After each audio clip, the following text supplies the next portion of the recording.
نن مونږه شروع کوو د ایم ایس آفیس سیکنډ پروګرام چې نوم یې دی اکسل. اکسل څه ته وایي؟ اولنۍ خبره وټ از اکسل. نو اکسل چې دی که نه ښه نه، اکسل زمونږ سره یو اپلیکیشن سافټویر دی. اولنۍ خبره کومه سافټویر دی؟ اپلیکیشن. او دا د مایکروسافټ آفیس یو حصه ده. دا یو اپلیکیشن پروګرام دی او دا د مایکروسافټ آفیس یو حصه ده. صحیح ده؟ which is used for calculation. کوم چې استعمالیږي څه لپاره؟ د حساب کتاب دپاره. څومره چې زمونږ حساب کتاب دی که نه، هغه ټول حساب کتاب مونږ په اکسل کې کولی شو. زمونږ دکان دی، زمونږ میگا مارټ دی، زمونږ کمپنی ده، زمونږ هسپتال دی، هر قسم کاروبار دی، هر قسم بزنس دی که نه، او چې څومره د هغې حساب کتاب دی هغه ټول مونږ په اکسل کې کولی شو. ښه، اکسل چې دی دول کې دوی راښکړی دی. ګوره مونږ چې څه ملټیپلای کوو، څه ډیوایډ کوو، څه ایډ کوو، مونږ هر څه کوو که نه، مونږ به هغه کوو. هغه مونږ کوو په کوم ځای کې؟ مونږ به کوو په اکسل کې. څومره چې حساب کتاب دی مونږ به هغه په اکسل کې کوو، خو د څه په ذریعه؟ د فارمولې په ذریعه. چې مونږ څه ډیوایډ کوو د هغې لپاره خپله فارموله، څه ملټیپلای کوو د هغې لپاره خپله فارموله، څه چې کوم دی ملټیپلای کوو ایډ کوو د هغې لپاره خپله فارموله. د هر یو کار دپاره به خپله بېله بېله فارموله استعمالیږي. ټیک شو نو؟ پوه شوئ که نه؟ مونږ پکې حساب کتاب کولی شو، خو د څه په ذریعه باندې؟ د فارمولې په ذریعه. په پښتو کې یو مثال دی، به د هر اصولو خپل کپسول وي که نه، په دې کې به د هر یو کار څه خپله فارموله به وي. دې کې دوی وایي چې یاره اټ از یوز فار اکاونټینګ. دا د اکاونټینګ دپاره استعمالیږي. It is used to develop different program like زکات کالکولیټر. دې کې مونږه مختلف پروګرامونه یا مختلف فارمولې جوړولی شو، لکه د زکات په شان. مونږ سره پیسې دي او زه وایم چې په دې پیسو باندې څومره زکات جوړېږي، موږ په اکسل کې جوړولی شو. ښه، بیا ریسټورنټ ډیمسي، په دې کې مونږ رسټورنټانو ډیمسي جوړولی شو. څومره مارکس یې اخیستي دي، څومره پرسنټیج یې دی، څومره ګریډ یې دی که نه، موږ په دې کې کولی شو.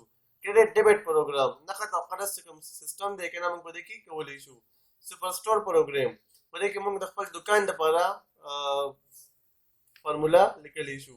بلینګ پروګرام، په دې کې موږ بل جوړولی شو، که هغه د ګیس بل دی، که هغه د بجلی بل دی، یا که هغه نور بلونه دي، موږ په دې کې جوړولی شو. بل دی اټینډنس اینډ سیلري پروګرام، په دې کې موږ حاضري اخیستی شو، اټینډنس اخیستی شو او سیلري ورکولی شو. صحیح ده؟ ای ټي سي او وغیره، مطلب دې کې موږ ډېر شی کارونه کولی شو. زموږ سره په دې کې دی it is important to give is equal to sign before entering a formula. چې کله موږ په ایم ایس ایکسل کې فارموله ورکوو، نو موږ به د فارمولې آغاز د از ایکول ټو نه کوو. دا خبر ځان سره یاد وساتئ چې کله موږ فارموله ورکوو په ایکسل کې، نو موږ به د فارمولې آغاز د څه نه کوو؟ د از ایکول ټو نه کوو. مساوي چې ورته وایو که نه، چې موږ د خپل فارمولې آغاز د از ایکول ټو نه نه کړي، نو فارموله به کار نه کوي. موږ به ایم ایس ایکسل څنګه کولاوو؟ نو دا به شو وینډو پلس آر ته، اول ته بولیکو ای ایکس سی ای ایل، ایکسل بولیکو، انټر به هیټ کو، موږ ته به ایکسل کولاو شي. بیا دی وایي چې it is also important to press enter key after entering a formula.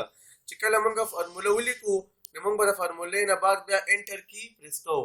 کله موږ فارموله اپلای کول غواړو، نو موږ بیا په اخره کې انټر خامخا پریس کوو. چې موږ انټر نه پریس کړي، فارموله به کار نه کوي. بیا وایي دوی چې there is 10,48,576 rows and 16,348 column in MS Excel. زمونږ چې کوم اکسل دی، اکسل 7 خبره کوو که نه، نو په اکسل 7 کې 10,48,000 روګانې دي او 16,348 پکې کالمونه دي.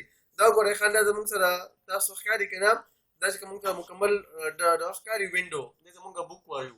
دې ته موږ په ایم ایس ورډ کې ډاکومنټ وایو که نه، دلته کې ورته بک وایو. او دا چې کومه ایریا ده، کوم چې ورکینګ ایریا ده، نو په هغې ته موږ په ورډ کې پیج وایي، دلته کې به ورته څه وایو؟ شیټ به ورته وایو. یا زموږ سره شیټ دی، په ایم ایس ورډ کې پیج او دلته کې شیټ.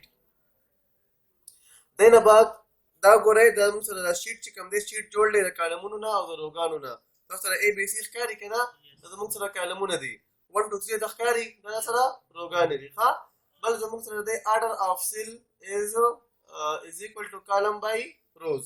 دا چې کوم دي که دا وړې وړې خانې دی، دا زموږ سره څه دي؟ سیلونه دي. دا سل جوړ شوي دي د کالمونو نه او د روګانو نه. بل دی وایي چې فارمولا بار زموږ سره یو ایریا ده هغې ته موږ وایو فارمولا بار.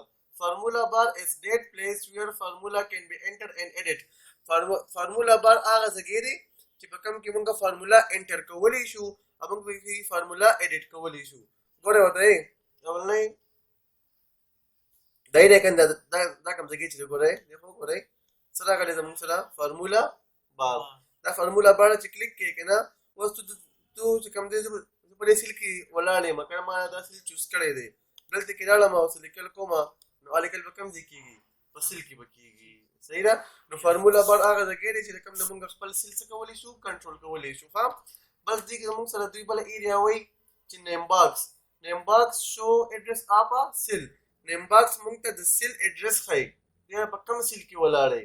ګورئ ښه دی دا زموږ سره کالمونه دي دا سره روګانې دي که نه. نو اوس دویم چې بیا زه په کوم ځای کې ولاړ یم زه په کوم ځای کې ولاړ یم نو موږ به راځو نیم باکس ته. دا ګورئ دا زموږ سره نیم باکس دی. څه وایي F10 مطلب دا دی چې F نمبر کالم کې ولاړ دی او په 10 نمبر رو کې ولاړ دی. دا ګورئ F نمبر کالم هایلایټ شوی دی او 10 نمبر رو هایلایټ شوی ده. دلته رالم ما کلیک کړو اوس څه راغی C6 C نمبر کالم 6 نمبر رو. دا ګورئ ورته G5 G نمبر کالم 5 نمبر رو. تو وایه لکه وزیره کوم ځای کې ولاړ دی I نمبر کالم اوس وګوره G نمبر کالم 5 نمبر رو. وایه شاه فیصله F نمبر کالم 2 نمبر رو. تو وایه لکه المسخانه C نمبر کالم 6 رو. ګډ زبردست. ها دا زموږ سره کلیر شو که نه. اوس زموږ سره دی فنکشن آف مایکروسافټ ایکسل.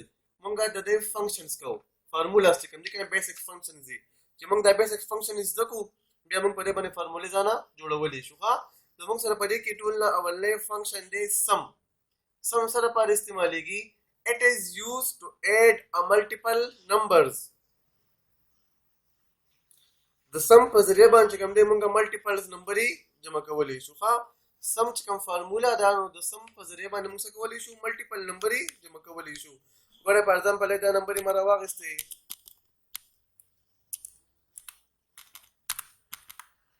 ٹھیک شو جی. که نمبرې زموږ سره ورټیکل راځي او که هرزنټل راځي څه مسله نه کوي. ښه تو هر قسم نمبرې راویستلی شي که هغه دا څنګه دي دا هرزنټل دي که نه ته ورټیکل لقین هم تو ورکولی شي. ښه دلته کې رالم یا دې خوړلم یا دلته کې رالم زه دلته کې یا دې رزلټ معلومول غواړم چې دا نمبرې څومره دي. نو ګورئ دې لپاره زموږ سره فنکشن دی څه سم. څه به کوو بیا د دې کوم فارموله ده څنګه ده فارموله یې از ایکول ټو به ورکې دلته کې راشي از ایکول ټو به ورکې بیا به ورکې سم از ایکول ټو سم بیا به بریکټ سټارټ کې. دا ګورئ سره بریکټ سټارټ شو شفټ په ونیسئ که نه او 9 د پاسه وګوره د 9 د پاسه بریکټ راغلی دی که نه موږ بریکټ سټارټ کړو شفټ او 9 باندې بریکټ سټارټ شي بیا دی سلیکټ رینج. رینج هغه ځای دی چې کوم چې د کوم موږ ریزلټ غواړو. ښه لکه موږ د دې نمبرو ریزلټ غواړو که نه نو دې ته موږ رینج وایو. څه به وکړې رینج به سلیکټ کړې. رینج به څنګه سلیکټ کړې ماوس به کلیک کړې که نه ښه نه ماوس به واپس نه پرېږدې او دې خوا به ماوس ډریګ کړې ماوس یې ډریګ کړو واپس بریکټ کلوز کا شفټ به ونیسې او 0 به پریس کړې بریکټ به کلوز شي او انټر کا څه راغی وته GSC دا د دې ریزلټ راغی. بیا ورته ګورئ دا خو زه په فارمولې باندې هم کولی شم او دا زه په سمپل طریقه باندې هم کولی شم. سمپل طریقه څنګه ولیکئ از ایکول ټو ته به راشي بیا به راشي 23 ته رالم که نه بیا به ورکړئ پلس به څنګه ورکړئ تاسو کیبورډ ته وګورئ که نه په کیبورډ کې چې کوم دی رایټ سایډ ته هغه نومریکس راغلي که نه او نومریکس کې چې کوم دی زموږ سره پلس ماینس راغلي هغه پریس کړئ تاسو به پلس راشي. که فرض کوه زموږ سره لیپټاپ دی نو په لیپټاپ کې هغه نومریکس کوم سایډ کې دی هغه نشته که نه صحیح ده. نو موږ به څه کوو موږ به شفټ نیسو او دغه چې کوم دی از ایکول ټو به پریس کوو شفټ پلس از ایکول ټو نو څه به راځي پلس به راځي. بیا ښه بیا ورته ګورئ دا مې راونیو شفټ پلس از ایکول ټو دلته رالم شفټ پلس از ایکول ټو بیا رالم دلته کې ګورئ شفټ پلس از ایکول ټو بیا مې دا سلیکټ کړو او انټر کا نو GSC راغی. نو کومه طریقه اسانه وه فارمولې والا او که نه د از ایکول ټو والا فارمولې والا څه وه اسانه وه که نه صحیح ده. دا و زموږ نننی کلاس تاسو یو ګورئ کوم ځای کې ته مسلې په کوم ځای کې نه پوهیږئ تاسو خپل کوېسچن په کمنټ کې کولی شئ. خوشحاله اوسئ، اباد اوسئ. السلام علیکم ورحمة الله وبرکاتہ.